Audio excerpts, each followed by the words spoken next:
ਅੱਜ ਦੀ ਜਿਹੜੀ ਰੂਟੀਨ ਹੈ ਉਹ ਤੁਹਾਨੂੰ ਦੱਸਾ ਦੇਣਾ। ਸਾਰਾ ਵਲੋਗ ਉਸ ਰੂਟੀਨ ਦੇ ਮੁਤਾਬਿਕ ਬਣ ਸੀ।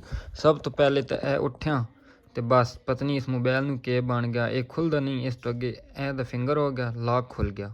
ਇਹ ਹੁਣ ਅੱਗੇ ਸ਼ੇਡੋ ਆ ਗਿਆ, ਕੋਈ ਕੰਮ ਨਹੀਂ ਕਰ ਰਿਹਾ। ਇਹ ਲੈ ਕੇ ਚੱਲਦੇ ਹਾਂ ਫਰਹਾਨ ਭਾਈ ਹੋਰਾਂ ਕੋਲ। ਫਰਹਾਨ ਬੁੱਕ ਡਿਪੂ ਤੋਂ ਉਹ ਇੱਕ ਮੋਬਾਈਲ ਦਾ ਜਾਣਦੇ ਨੇ, ਉਹਨਾਂ ਕੋਲ ਇਹਦਾ ਵਿਖਾਣਾ ਕਿ ਪ੍ਰੋਬਲਮ ਬਣ ਗਈ।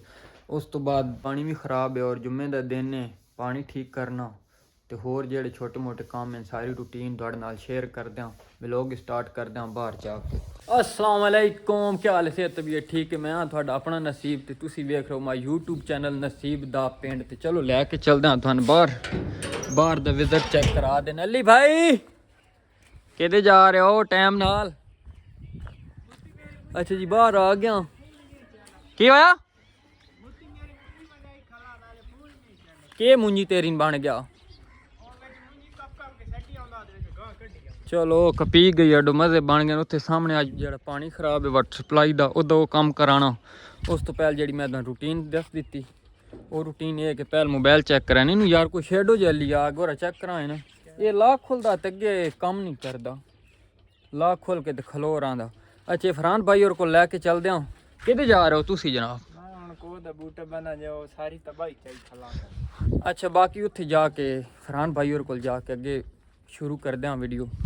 अच्छा जी फाइनल पहुंच आया फरहान भाई और को लैके चलते आए। इतने तो यार सवेरे सवेरे अस्सलाम वालेकुम, क्या हाल है फरहान भाई? ठीक हो? अच्छा यार ना एक मसला बन गया, मैं ते तेरे को पहुंचा। मोबाइल मेरे पहले चेक करो ना। फरहान बुक डिपू है, स्कूल बुक डिपू तो दुकान है या फरहान बुक डिपू तो है? Farhan general store and book depot. Farhan general store and book depot. इधर यार को हल कर दे, लाख खुल जाता लेकिन आगे शेडो नहीं जा रहा है ना। कपड़ा सवेरे सवेरे एक काम कराई बाद एक होर कराना क्योंकि इस मोबाइल की मैंने काफ़ी ज़्यादा ज़रूरत है। तो ये इन्हें सारा दिन चले तो कोई फायदा नहीं मोबाइल रखने का। हो जासी बाकी सारी रूटीन अगे शेयर करदा थोड़े नाल बाद। आओ जी क्या हाल जनाब, ठीक हो? बड़े राती जानवर भाई वधे आए।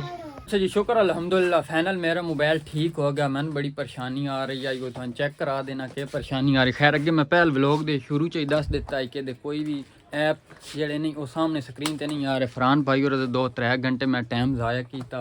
कोई पहुँच आया जो पानी का मसला हूँ चेक करते हैं। खड्डा वग गया सारा, ये थले पैंप है। ये हूँ जिस टाइम प्लंबर आ सी उस तो अगर फिर वेखे वहदा कि कितनी देर लगती ये ठीक होने दे। फिलहाल प्लंबर का इंतज़ार कर रहे हैं, थोड़ी देर तक इंशाल्लाह पहुँचने वाले। अच्छा जी ऑलमोस्ट मेरा पानी वाला मसला हल हो गया, चेक कर सकते हो। हुण सारा खड्डा बंद कर दिता जो सवेर टाइम खुला। इत्थे ही अज दा व्लॉग ही एंड कर देना।